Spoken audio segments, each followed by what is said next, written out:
debate that we have on this show today is, I believe, unheard of, because I haven't seen anyone doing this discussion before.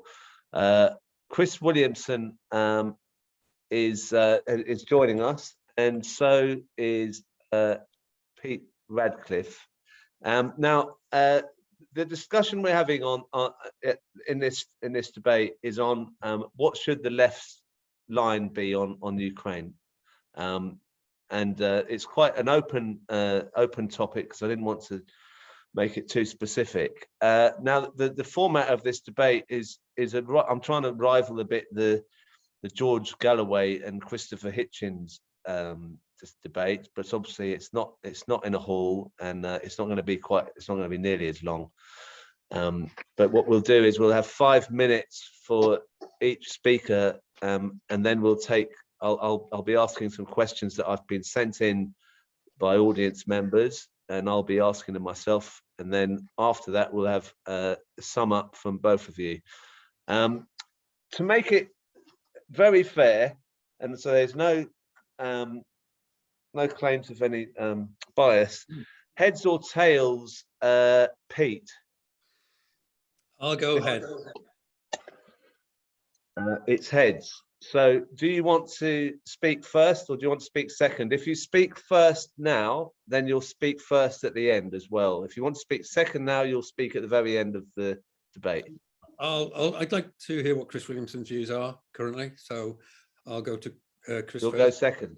All right. Okay. Right. So I'll put you on mute, Pete. It's 5 minutes for you, Chris. I'll give you notice when there's half a minute left. Is that okay? Yeah. Okay. Right. So right. Do you want to? I'll just get my timer. And right. Do you want to start? Whenever you want to start, I'll start, Alex, Crispin. Yeah. Well, look, I think as socialists, the first thing I would say is that we should be in favour of peace. I think everybody, well, most people anyway, recognise that this war in Ukraine is one that should never have started. It could have easily been avoided, but we know it's a US-backed coup, and it's a proxy war on behalf of NATO. We saw indeed when the coup took place in 2014 that the US were behind that, and indeed Victoria Nuland, an Under Secretary of State, was there dishing out cookies to the protesters, and then she was captured on tape talking about who they were going to place in the government after Yanukovych had fled the country. And one of the first things that the post-coup administration did was to clamp down on the Russian language, bearing in mind that 1 in 3 Ukrainians actually speak Russian as their first language. And there was then ensued, obviously, opposition to that. A lot of people in East Ukraine, in the Donbass region, and others in East Ukraine were concerned and opposed by the direction that the coup regime was taken, and that was brutally clamped down upon by the regime. We saw massacres in Odessa, and we know that the far right, the neo-Nazi Azov and right sector, the Stepan Bandera worshippers, were very much at the forefront of the coup, and indeed have been sort of incorporated into the military and are significant players in terms of the influence that they have over the government in Ukraine. And this is well known. This has been known for some time. Indeed, there was a report produced by the George Washington University, the Institute for European and Russian and Eurasian Studies, which talks about the far right group made its home in Ukraine's major Western military training hub, and here is the report. So it's kind of been well known for a long time that the far right has an incredible hold over the administration in Ukraine. And of course, this war is it's not just started in February this year. The war's been ongoing for 8 years. The brutal clampdown that we saw the post-coup regime inflicting on the people of the Donbass region has been ongoing for a long time. It actually initially led to the first Minsk agreement, which wasn't adhered to.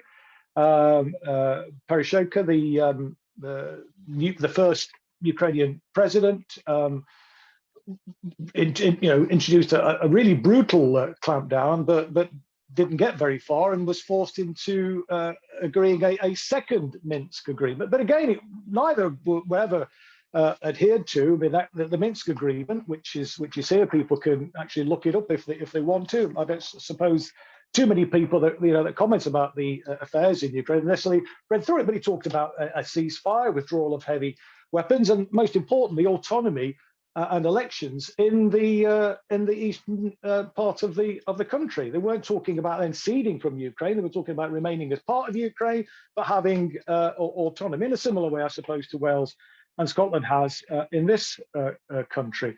But the shelling, as I say, has continued for many, many years. And it was people like John Mearsheimer said that the West, the US, NATO, were leading Ukraine down the primrose path. And he predicted in 2015 that this would result in Ukraine being wrecked, which is precisely what is happening right now. Even Henry Kissinger, I've got a quote from Henry Kissinger, wrote in 2014 in the Washington Post. He said that if Ukraine is to survive and thrive, it must not be either side's outpost against the other. It should function as a bridge between them. And I find it astonishing that liberals and people who claim to be socialists are to the right of Henry Kissinger on this question. Now, Zelensky was elected on a peace ticket in 2019, but he never ever delivered on that. That's because I think he's enthralled to the far right, the neo-Nazis in Ukraine. And indeed, 2 years after half a minute left. Okay, yeah. 2 years after he was elected, he announced that he was going to retake the Crimea and move troops down there. The shelling intensified. It's just before the Russian action took place. Shelling of the Donbass intensified, and the Luhansk and the Donetsk regions declared independence. They were then recognized, as we know, by Russia and saw Russian support and assistance. And that's why we've got to today, where Russia then, based upon, I think, Article 51 of the UN Charter, felt they've got the legal basis to go in and protect the people of the Donbass region. Okay, well, I have to leave it there because that's just over 5 minutes. Just so, and you can sum up later on as well, and there'll be questions in between. Now, Pete, I'll just reset my stopwatch, and whenever you want to start, okay. Yeah, thanks. Well, fairly typical, I think, from Chris. A lot of facts there that are just plain and simply wrong. I mean, this is not. For a start, I mean, the coup in 2014 that is alleged was a huge popular working class revolt, involved millions of working class people taken to the streets. It wasn't a coup that was done at the insistence or promotion of the EU or NATO. Both of those people were shouted down, but the oligarchs who spoke on behalf of them actually were tried to do a deal with Yanukovych to actually have stability and maintain the rule of the oligarchs. But the people who took to the streets, largely after the murder of over 75, I think that the final total was over 108 people by Yanukovych's forces, there was a huge popular overthrow of Yanukovych, and he had to flee the country. He was a corrupt gangster, and all the evidence, and I challenge Chris to show any evidence to the country that he was a corrupt gangster, and the people overthrew him.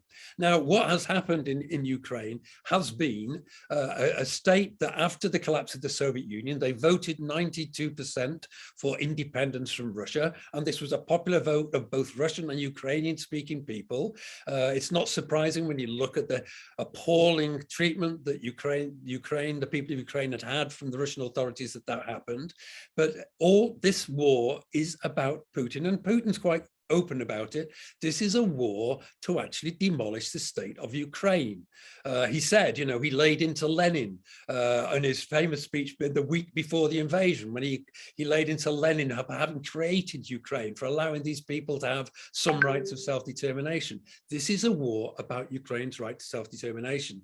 I think it is a huge issue for the left. It's comparable, I think, to the Nazi-Soviet pact of 1939, when we know Stalin gave the green light for Hitler to invade Western Poland and allow them to take over. It's comparable to the Hungarian Revolution of 1956. It is a major crisis for the left, because if the left cannot see a brutal war of imperialist aggression, and I argue that is what we're seeing in Ukraine, I don't know where the left can possibly go.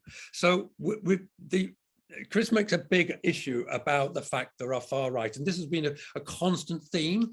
What's one of let's look at the background of this. The oligarchs, both the pro-Russian and the pro-EU oligarchs, who took control of the economy after the collapse of the Soviet Union, just as they did in Russia, they used ethno-nationalism on both sides as their campaign vehicle. That's the way they got popular support. The people who ran Ukraine weren't working class internationalists, and so there has been ethno-nationalism promoted on both sides, far more by Yanukovych. He's based in Donetsk. He promoted hostility to the Ukraine. He made out that he was a victim of the people who rose up against him. Though ethno-nationalism has been a problem, but actually under the Ukrainian, particularly since Zelensky, the ethno-nationalists have been significantly marginalized. They still exist, but that happens, but they exist far more powerfully in Donetsk and in Lugansk, where they are very powerful forces. And we have a fierce, brutal regime in both the LPR and the DPR. It's a brutal regime where they have capital punishment is there. There's been a huge turnover in the leadership as they turned on each other. And not surprisingly, Putin now has absorbed those states or statelets into Russia. What Putin is after is doing something similar to what Britain did to Ireland in 2021, and that is to partition the country and to set one section of the people against the other. There is huge popular support for Zelensky. He's no socialist. He makes very serious errors in my view.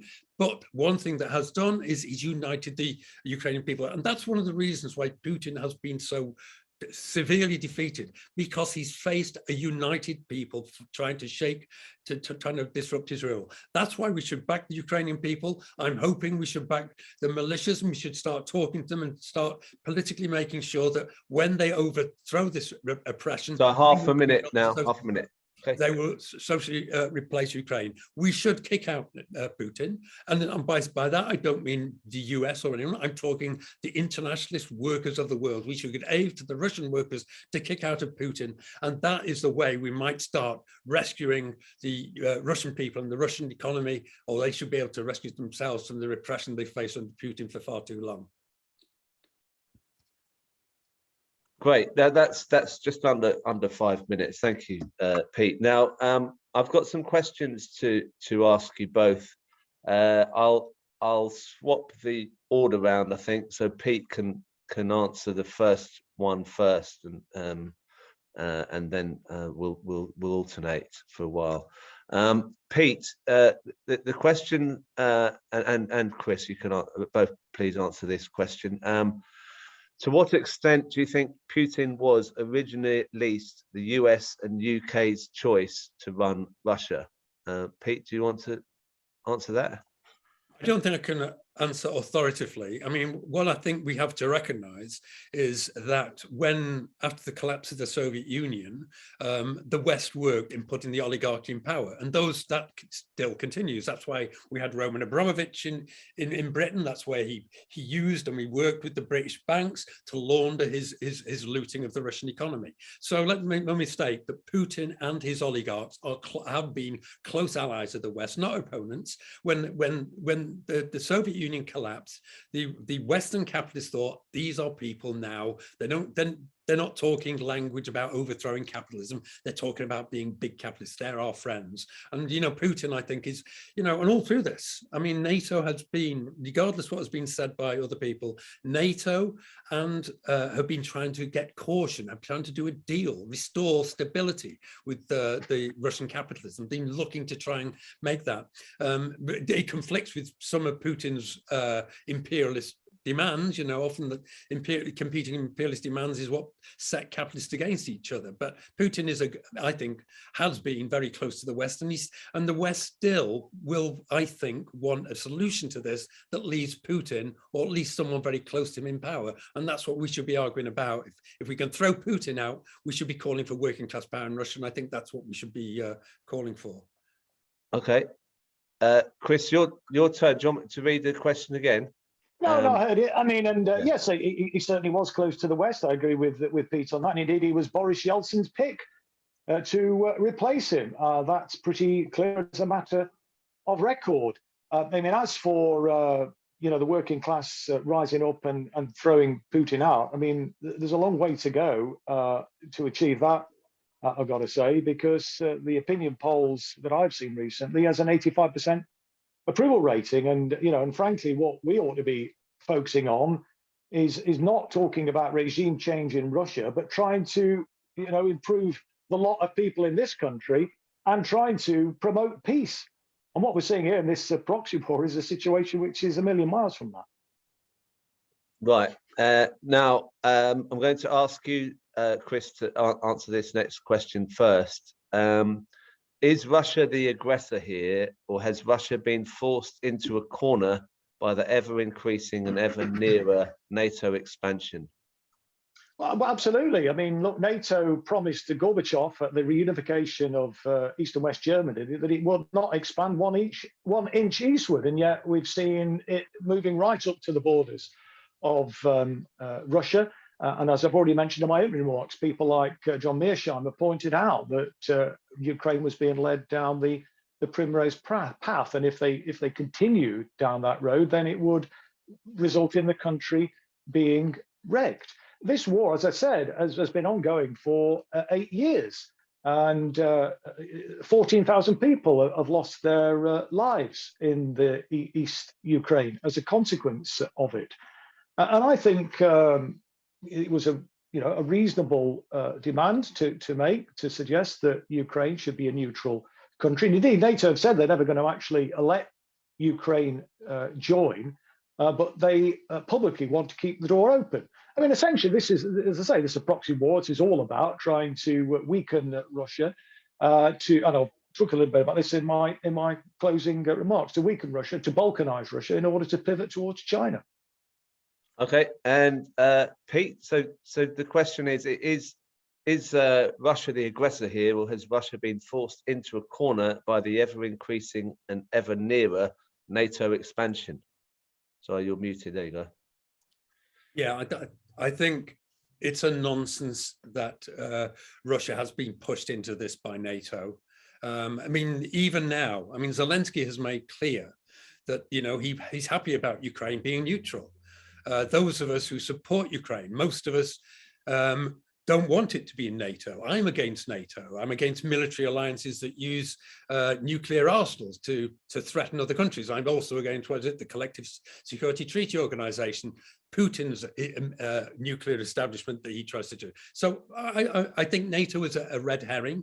When people talked about the expansion of NATO, they were talking about places like the Baltic states, and now what looks like Finland, where they're moving towards joining NATO. The thing that holds NATO together is the fear of Putin. And if we're going to deal with Putin, if we're going to deal with NATO, we've got to get rid of Putin's threats. Otherwise, it's a pipe dream, because when people are asking to join NATO, what are you going to do? Say they can't do it. We're going to overrule their self-determination about what they decide. So this was always been Putin's excuse, and it's a shameful thing for anyone on the left to pretend there's any truth to it. It's Putin's excuse for the war.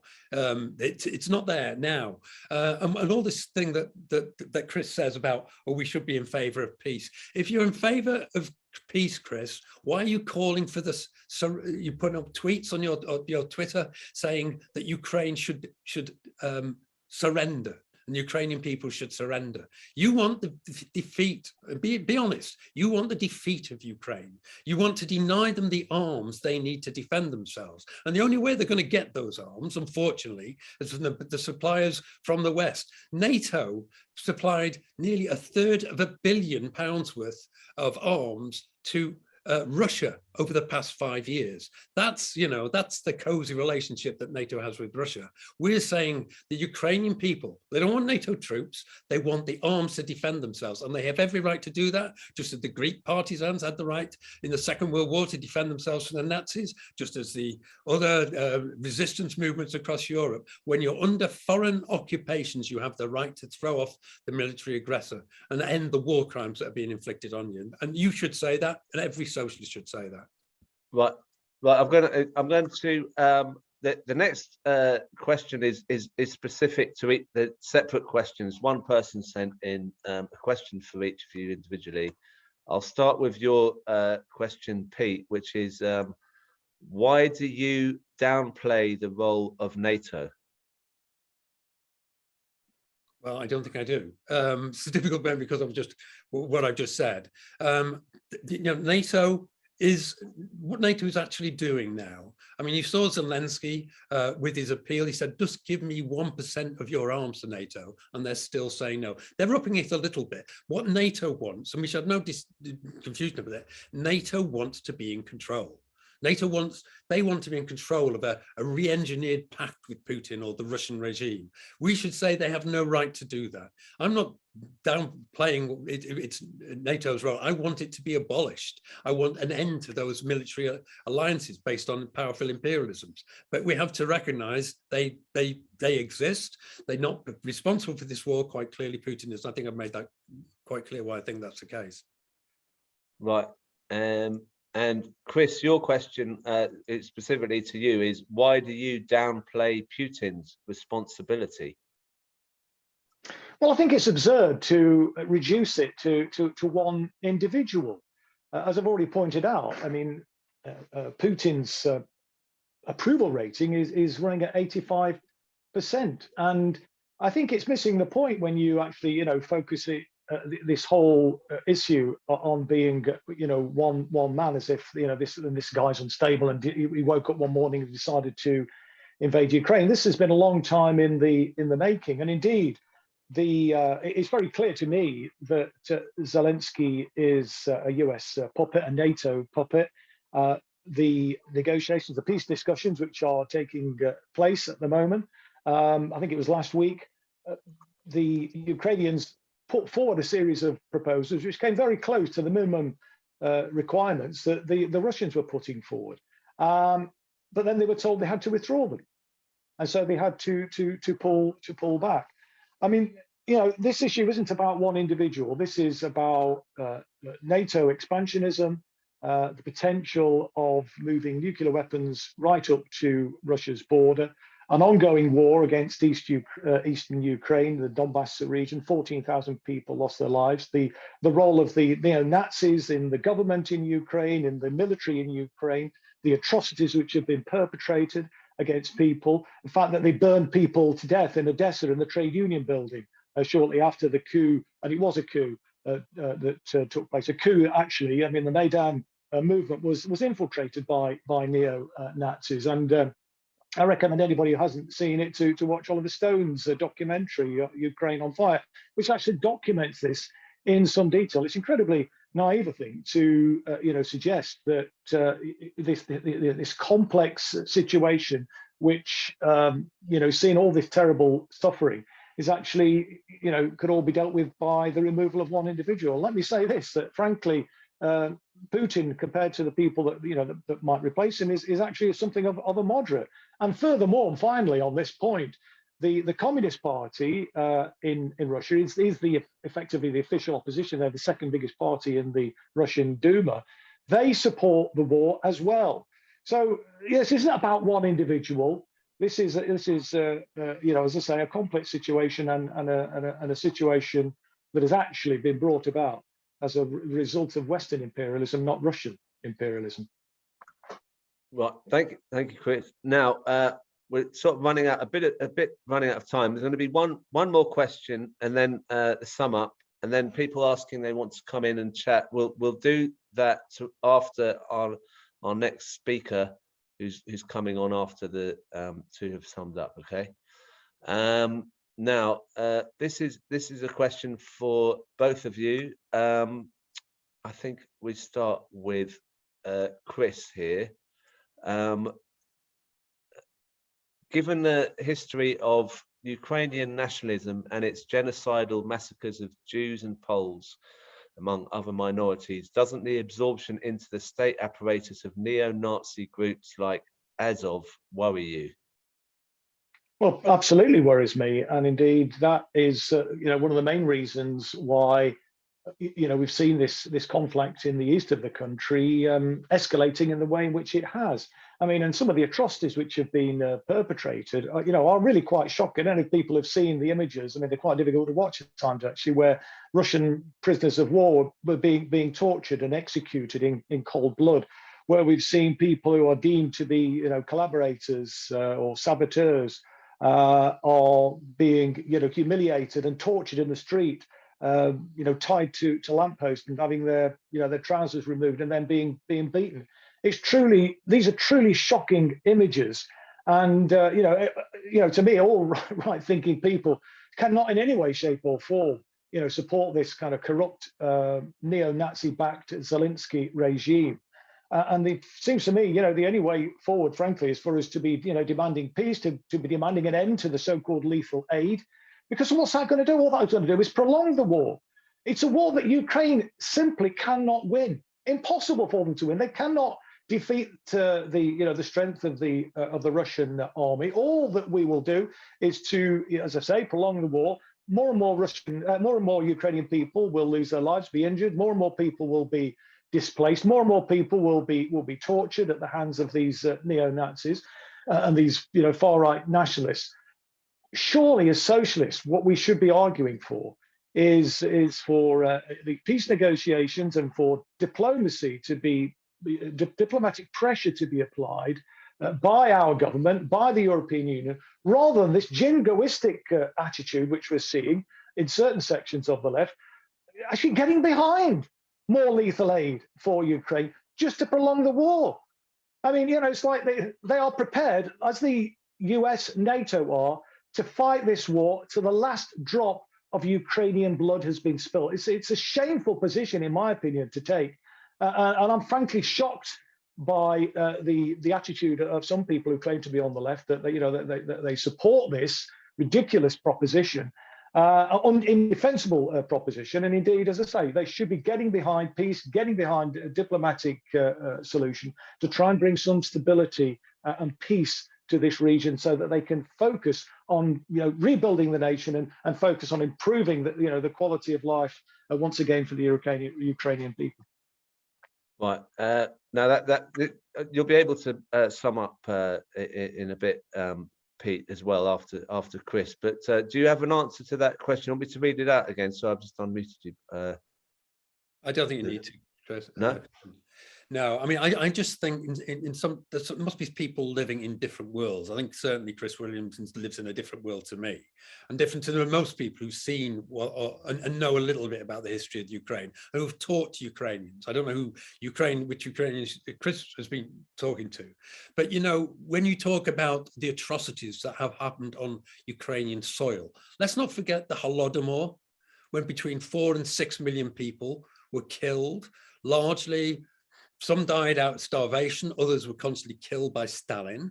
That's a big issue about an atrocity that happened on Ukrainian soil that has burned onto the memory of all Ukrainians, Russian and Ukrainian-speaking Ukrainians. That's the atrocities. Let's also remember Chernobyl, where that chaos of a regime that was unaccountable led to a huge nuclear catastrophe on Ukrainian soil. These are the things that people should be conscious of.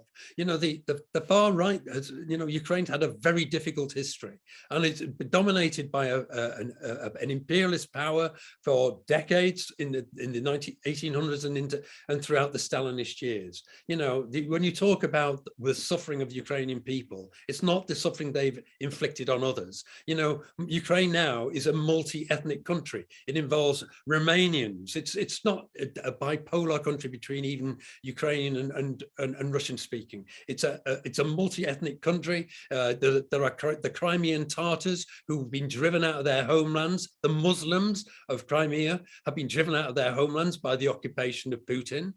These are the atrocities that we should be talking about, and not conjuring up false arguments about it. I mean, the Ukrainian people have suffered enough, and they have the right to defend themselves. I mean, it's just unbelievable, I think, when Chris talks about the atrocities of the war crimes that have been inflicted by Ukrainians.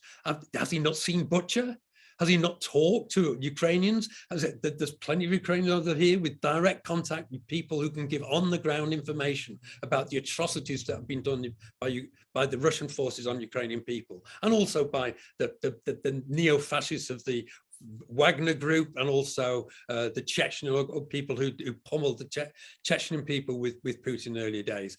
They're the atrocities, they're the oppressors, and they should be clearly dealt with and shunned by the left. And anyone who in this amazingly horrific war makes excuses for Putin has nothing to do with socialism, has nothing to do with internationalism, has nothing to do with democracy. So I say victory to the Ukrainian people, throw out Putin, let's have a revolution in Russia, and let's have a workers' revolt in Ukraine as well. Okay, thank you, Pete. Now we've come to the summing up stage. It's going to be you to start, Chris. Sorry, you didn't win the toss, but it's 5 minutes. I'll let you know with half a minute to go. So whenever you want to start. Okay, I'll start now then. Yeah, I mean, look, I mean, we can all talk about history, and we can talk about the role of many Ukrainians supporting the Nazis in World War II. But we are where we are, and as far as Butcher is concerned, there are conflicting reports about who was responsible for that. And indeed, it's been argued by people like Scott Ritter, the former UN weapons inspector, that it would have been impossible actually for the Russia to do. It's very interesting, isn't it, that when the Russians pulled out, the Ukrainian mayor talked about the Ukrainian in complete control of Bucha, and never mentioned any reference to dead bodies that had been killed that were strewn on the street. And one of the things that Scott Ritter pointed out was that had the Russians actually murdered those people, and it was an appalling, terrible massacre, then their bodies would be bloated, they would be decomposing, and yet they look like fresh corpses. And very interestingly, the Ukrainian authorities were engaged in a cleansing operation, I think they referred to. They announced it on their local radio, where they were seeking out what they referred to as the saboteurs and collaborators, and basically killing them. And I suspect that that's the explanation for it. But there'd been no forensic investigation. Everybody's kind of, let it must be the Russians, and it's just typical of the sort of propaganda that we see. I believe it's yet another false flag. But why don't I just kind of reiterate the points which I didn't have time to make, Crispin, in my opening remarks about this being a proxy war. And let me just again refer you to a report by the Rand Corporation, this report here. And this talks very explicitly about the geopolitical measures to bait Russia into overextending itself, and ideological measures to undermine the regime's stability. This is about a kind of regime change operation. And they did say that did carry significant risks, but that actually sets out the sort of approach that they're taking. And then we actually take another article which I dug out, which was reproduced in, I think it was the Wall Street Journal, by a guy called John Denny, who works for the Atlantic Council. And this is what he said. Just a quick few quotes, if I may. And Mr. Putin, he talks about the potential of an invasion. This was before the invasion took place. This was in December, I think, of last year. Mr. Putin appears to have taken quite a risk, and the West ought to exploit his gamble by maintaining a hard-line stance in diplomatic discussions. In the best case, Mr. Putin is forced to back down, losing face domestically and internationally. In the worst case, if Mr. Putin forces invade, Russia is likely to suffer long-term, serious, and even debilitating strategic costs in three ways. First, another Russian invasion of Ukraine would forge an even stronger anti-Russian consensus across Europe. And second, a Russian invasion would likely result in another round of more debilitating economic sanctions and would further weaken Russia's economy. And third, a Russian invasion of Ukraine, even if militarily successful in the short run, is likely to spawn a guerrilla war in those areas of Ukraine occupied by Russian forces. This will sap the strength and morale of Russia's military while undercutting Mr. Putin's domestic popularity and reducing Russia's soft power globally. So it's very clear what this is all about. This is all about an attempt to destroy Russia, to balkanize Russia, so that the West can actually gain benefit. You know, the Western corporations can gain, even bigger sort of profits, as it were, from that process, and then would enable them to pivot against China. But it's backfiring. The sanctions are not having the effect that they thought it would do on Russia, but it's hurting us. It's hurting the poorest people in this country. A cost of living crisis is turning into a catastrophe for millions of people in this country. And it isn't just the rising cost of fuel, it's the rising cost of food and the potential shortage of both. Surely what we should be therefore arguing, isn't it, is for peace, is for an end to the war, for a settlement which actually recognizes the self-determination of the people in the East Ukraine, because clearly they have no faith, most of them, in the post-coup regime. And I think, frankly, socialists ought to be putting their weight behind that, rather than engaging in this kind of jingoistic kind of warmongering rhetoric, which we're seeing from certain sections of the left. Even seeing some people kind of marching on the street talking about arming Ukraine. There are no winners from that. The only winners are the likes of Raytheon and BAE Systems. It's the arms manufacturers that will gain from this, not ordinary people. If you're really interested in work, the rights of working class and the welfare of working class people, surely we should be calling for an end to lethal aid and demand peace in Ukraine. And that, I think, would actually be a much more appropriate way for socialists to actually conduct themselves in the time going forward. Okay, thank you. I'll let you run on a little bit because you were concluding your remarks. I'll do the same with you, Pete. If you do run over a bit over 5, I'll let you carry on a bit, but not too long. So let me know when you're ready to start, Chris. Sorry, Pete. Okay. I'll start now, and thanks, Chris. Yeah, I mean, as I say, it's difficult to believe the words that are coming out of Chris Williamson's mouth, but I am aware of the doublespeak that he often speaks on, and also his penchant for conspiratorial viewpoints. We have a situation where a fairly accurate account of what might happen in Ukraine is used to make out this. That's a long bit you read, Chris. This is all masterminded by that person. He's commenting on what was likely to happen if Putin were to invade, and that is largely happening. That is considerably happening. His troops are demoralized, are divided. Many of them, like most imperialist troops, get sent into warfare without any idea of what they were fighting for.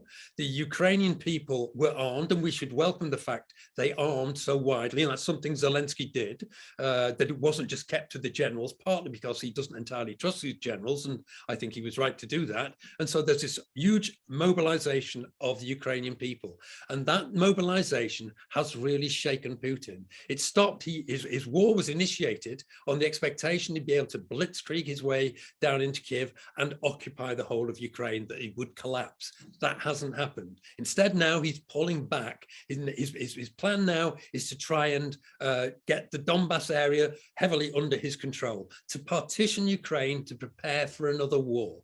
Now, the Black Lives Matter movement have a very useful slogan. I mean, you can't have peace without justice, and you can't have peace in Ukraine until there's justice. You can't have a partition of Ukraine as they had, as the Britain forced on Ireland. It would be a catastrophe. It would promote the ethno-nationalism that we've seen promoted playing the orange card in Ireland. We have to deal with the ethno-nationalism, but we deal it through working class solidarity, not through partition. There's been huge progress made over the years of since Zelensky's been there. Zelensky's a liberal.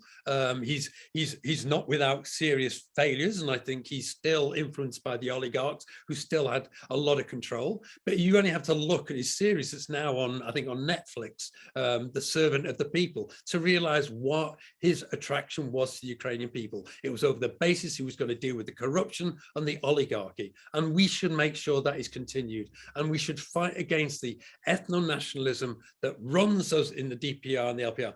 God, you know, when the war started, they forced all the people out of those regions into Russia against their will. Many people have fled those so-called republics to go into Ukraine. Their stories are well known about the repression that's there. The people who are fleeing into mainland Ukraine aren't only the Ukrainian people under the pressure of the Russian ethno-nationalists, they're also the Russian-speaking Ukrainians who are appalled at the atrocities and the brutality of those regimes. They need to go. Ukraine needs to be united, and the only way it can be united is by arming the Ukrainian people to do that. So they should be independent of NATO, independent, and they should force back Russia. And that is what the whole of the labor movement should be demanding. Unfortunately, there are people such as Chris who play up to the conspiratorial, who fabricates and play up to the conspiratorial viewpoints that I think do so much damage. It's done damage on so much of the politics of the left, on anti-Semitism. I'm not surprised to find the same sort of people trivializing the debate on anti-Semitism, also using similar manufactured arguments to isolate the Ukrainian people and continue in this devastating war, which, if it continues as Putin wants to, will be like Syria. Putin and Assad pulverized the Syrian people. Over 500,000 people killed as a result of the air bombardments. That is something we should all be ashamed of not doing anything to stop. We shouldn't let it happen again in Ukraine, and we should need to give our full support to Ukrainian people. It can, you know, NATO, push them aside when it's necessary. The war going on now. Half a minute left. So half a minute. Okay, thanks. The war now going on in Ukraine is against Russian imperialism.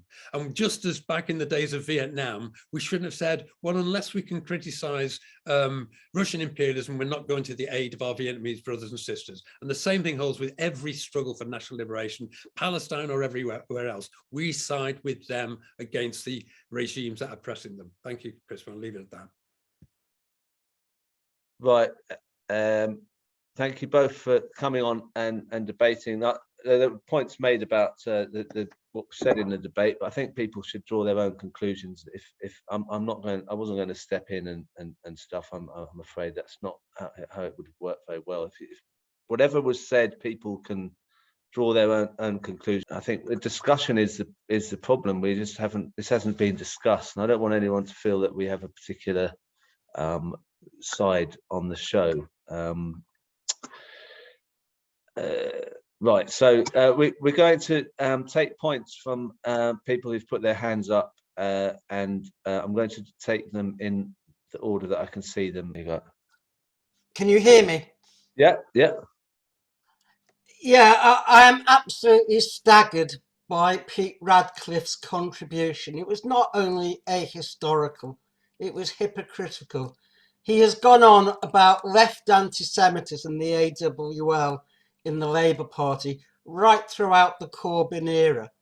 And yet when it comes to a country which has absorbed neo-Nazi militias into its army, which has put them in senior positions in that army, which has armed and equipped them, he has absolutely nothing to say.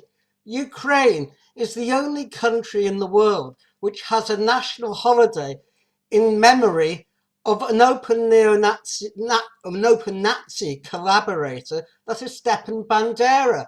And Bandera's organization of Ukrainian nationalists and the Ukrainian insurgent army killed, murdered with the Nazis 200,000 Jews, as well as 100,000 Poles, and incidentally, many of the other national minorities in Ukraine, like the Hungarians, for example. It was just a total exercise in hypocrisy. And let's be quite clear. This is not about Putin. I don't support the invasion at all whatsoever. Putin is a gangster capitalist. Let's be quite clear. But this is no more about Putin than the Iraq war was about Saddam Hussein. That was the pretext. It was not the reason. All experts, Noam Chomsky, who is equally critical of Putin, believe you me, he says quite clearly, this is a proxy war being fought by NATO. NATO is fighting to the last Ukrainian. And that's what is happening here. And it's very clear that we don't have Ukrainian self-determination because we don't have one single Ukrainian nation. Ukraine is a binational country, and a very large proportion of Russian-speaking and ethnic Russian Ukrainians support Putin. And I actually put in the chat an article in Haaretz. It's an Israeli liberal newspaper by Nir Gontars. He traveled from Kiev to Poland through Western Ukraine, which is mainly ethnic Ukrainians. And everywhere he went, he found people who were supporting and understood Putin. Zelensky, it's a talking point in the bourgeois media. Zelensky is Jewish, but Zelensky, who was actually put into power by Kolomoisky, an oligarch who also funds Azov battalion, the neo-Nazi battalion, which has been fighting in Mariupol. He is a captive of those militias who threatened if he implemented Minsk II, he would be assassinated. That is the reality, and it's clear that NATO has no interest in a negotiated settlement because clearly there is a very easy settlement to be reached. And that is, Ukraine is a neutral country on Russia's border. It's not a member of NATO. It doesn't station nuclear weapons. And that is the main reason for Putin's invasion.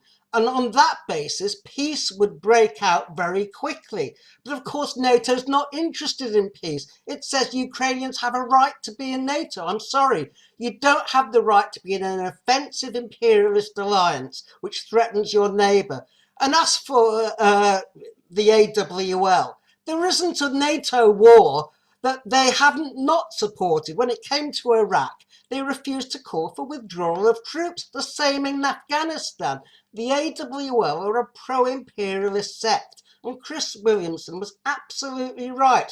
We have to look at who is behind this war. And it's not Putin. It was NATO expansion. Everyone, every expert, the professor you just had here, and John Mearsheimer, Chomsky, etc., recognizes NATO expansion is behind what's happening. Okay, look, I've got to, Tony, you've got to move on. There's a lot of people. Thank you. Just one final thing.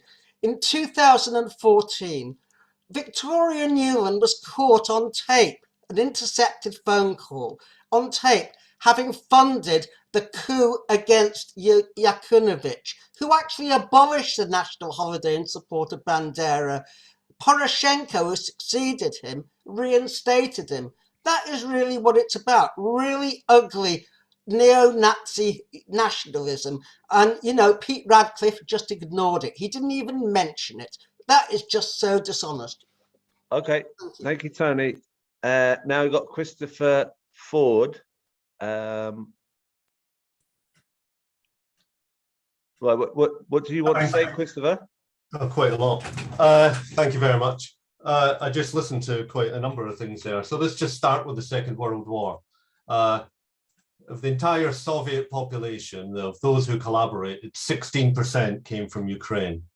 7 million Ukrainians fought in the Red Army and Red Fleet. 357,000 fought in partisans in Ukraine against the Nazis. The smear that Ukraine somehow is permeated by a Nazi hereditary ideology is nothing more than that, a smear. And it seeks to give justification to Putin's pretext that he is entering Ukraine to denazify it. In fact, what the Russian state says, they're entering to denazify and de-Ukrainize it. Not once did I hear from Chris Williamson or his supporters here one piece of recognition of the historical relationship of Ukraine to Russia as that of a historically oppressed nation and an empire, something that Lenin did recognize and Putin has denounced as he launched his invasion. We're told a lot about Nazis. Azov consists of about 2,000 when it was integrated to the National Guard. The National Guard in Ukraine up to 2022 consisted of 40,000 in the National Guard. There are now hundreds of thousands of volunteers in the territorial defence, many, many, many who have been organised by the trade union movement, which I heard no one mention whatsoever the labour movement in Ukraine. The Federation of Trade Unions of Ukraine, the Confederation of Free Trade Unions of Ukraine have been mobilising wholesale to organise military defence of the country against the invaders. They're not doing that because they support Zelensky. They're doing that because they don't want to be run by Vladimir Putin. And those mobilizations are multi-ethnic: Jews, Russians, Ukrainians, Tatars, and many others. We're told, which I couldn't believe, that the atrocities in Irpin and Bucha were falsified. Well, the trade unions aren't lying when they're saying that railway workers have been regularly shelled up until the time they bombed the Kramatorsk station. That wasn't falsified. Firing rockets and cruise missiles into blocks of flats, that's not falsified. Besieging cities and starving the population is not falsified. None of this is a liberation, and none of this is being done to emancipate the so-called oppressed Russians in Ukraine. The Russian language in Ukraine has not been banned. Historically, the Ukrainian language has been banned in Ukraine under Russian rule and subject to discrimination. The law on language in Ukraine was a law on equality, that Russian and Ukrainian should be published equally, that schools could be in the Ukrainian language that were previously illegal. Even if all this was an issue, even if there was a problem of language laws, even if people didn't like the oligarchs in Ukraine, and even if people didn't like the fact that there was a glorification of Bandera, and there's also glorification of Vinichenko, a Marxist, and Vrashevsky, a socialist, are all passed in law to be glorified as so-called heroes. Even if all this is true, none of it justifies Russia invading Ukraine. None of it justifies murdering tens of thousands of people. None of it justifies this whatsoever. And if you don't agree with the invasion and you want it to stop, and you keep talking about peace, then maybe start with some truth. Ukraine was never going to be able to join NATO because NATO was never going to admit them. And NATO hasn't expanded in East Europe for 20 years. The last countries to join were the Baltic states. That was nearly over 18 years ago. And Russia didn't go to war then, did they? A month before Russia invaded Ukraine, all the NATO troops were withdrawn. A month before Russia had invaded Ukraine, Ukraine was already making concessions on it. And Ukraine has already said that they would go neutral. They've already said they won't join NATO. If that was the reason for the invasion, why is the invasion continuing? Because that's not the reason. Because Russia is entirely possible to have its own agency and its own imperial ambition. It didn't go into Kazakhstan because of NATO. It didn't go into Belarus to back up that regime because of NATO. And it hasn't invaded Ukraine because of NATO. It's invaded Ukraine for its own imperial interests to assert its own hegemony in the region. And maybe some people haven't known, but Russia was an empire before, and it does have its own bourgeois interests to assert in the region. Ukraine historically was a colony of Russia, and Russia, to restore its position, requires the recolonization and conquest of Ukraine. The idea that this is a liberatory war is absolute nonsense. What I would invite people to start doing is listen to what Ukrainian socialists are saying, listen to what the Ukrainian trade unions are saying, and drop this rather Eurocentric, arrogant attitude towards the people who live there. Geopolitics narrows people's assessment of Ukraine. Contrary to what some people might think, there are Ukrainians who live there as well. They've got a right to decide their future. They actually have an opinion on this war. They actually have a right to shape it. And they can't do it if they're under an occupation. And the only way they can stop the occupation is to resist it. And the only place they're going to get arms to resist it is from the West. Now, Some people might say that's making the situation worse. Well, I can't see how any worse it can get if you're going to be occupied and butchered. In order to stop yourself being occupied and butchered, you have to resist it. Now, possibly, the Americans have got another agenda, and it is arguable they're not given sufficient arms, and they're not given sufficient arms because perhaps it is the case they want to drag the war out. I want to see the war end quickly, and I want to see it end quickly by the defeat of Russia. And in 1905 and in 1917, there was revolutions in Russia when Russia lost wars. If you want a revolution in Russia and you want Ukraine free, you want more arms to Ukraine and the defeat of Russia. And that's where I would end. Thank you for that, Christopher. Now I'm going to bring in Graham Bash. Graham. Yeah. Well, thank you, Crispin, for putting this debate on, but it made me feel frankly terrible listening to it. My view is neither Pete nor Chris. Firstly, Pete, and it'll be less on Pete, to be honest. I don't know how you can begin to frame this debate, except in the context of the eastward expansion of NATO. And I don't think that your parallels somehow, which you made with the anti-Semitism debate at the end, did you any favors, nor did your parallels of the Ukrainian struggle with those of the Palestinians and the Vietnamese. But I also have to say to Chris, and I say this to a comrade of mine who was heroic, by the way, on the witch hunt, but you're way off beam here. Not a word of condemnation of this appalling invasion, not a word of any support to the resistance of Ukrainians whose communities, schools, hospitals, houses, families are being attacked. I mean, what are you saying? I mean, you seem to be saying that this is a defensive war that was justified. Now, look, let's look at the basis of this war. It's a war on a number of levels. One, it is, of course, and probably above all, a proxy war between two imperialist camps. But it is also a war of resistance against invasion. And we can't just ignore that. Now, there are real problems with both sides of this discussion. Pete, you say the Ukrainians have the right to get weapons from where they can. I can't argue with that. Of course they do. But there's a problem. The more weapons they get from the West, and they're already armed very much from the West, the more that war of resistance is subsumed into an imperialist war.